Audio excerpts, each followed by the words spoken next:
Bien-aimés dans le Seigneur, je vous salue au nom de Jésus-Christ. Je voudrais que vous puissiez avoir la réponse à une question très capitale.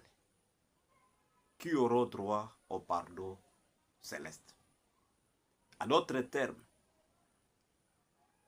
qui sont ces gens-là qui seront pardonnés leurs offenses par le Seigneur et Dieu créateur du ciel et de la terre? Laisse-moi vous dire ceci, mon frère et ma soeur, qui m'écoute à la place où vous êtes maintenant.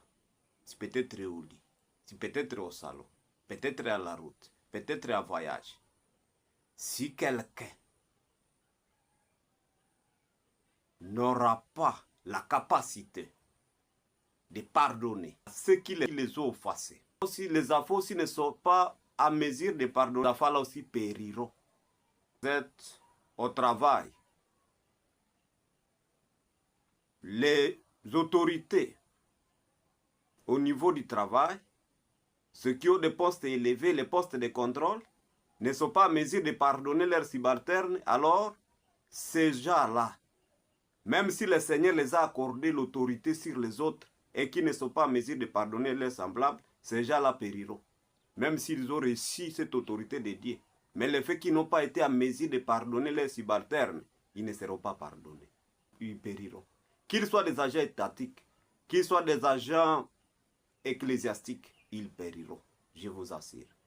Et s'il y a des subalternes qui sont offensés par leur autorité ou bien leur patron au niveau du service, et si ces patrons, si ces subalternes-là ne sont pas aussi à mesure de pardonner leur patron ou bien leur chef de service, alors ces subalternes-là aussi périront. Et ils ne seront pas même à paix. Donc, à d'autres termes aussi, quelqu'un qui ne pardonne pas les offenses de l'autre ne sera pas à paix. Vous êtes en voyage, les chauffeurs vous offensent. Il faut les pardonner. Il faut apprendre à les pardonner. Mais aussi, pas seulement les chauffeurs. On peut avoir aussi les passagers. Les passagers, vous vous offensez entre vous. Apprenez à vous pardonner. Loin de là, vous ne serez pas sauvés et vous périrez. Soit vous n'êtes pas en voyage, vous êtes des frères dans la famille. Alors, dans la famille, vous n'êtes pas à mesure de vous pardonner mutuellement.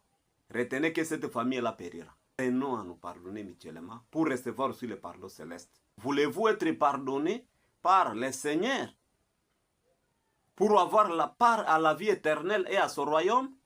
Si oui, il est temps pour toi d'apprendre aussi à pardonner aux autres.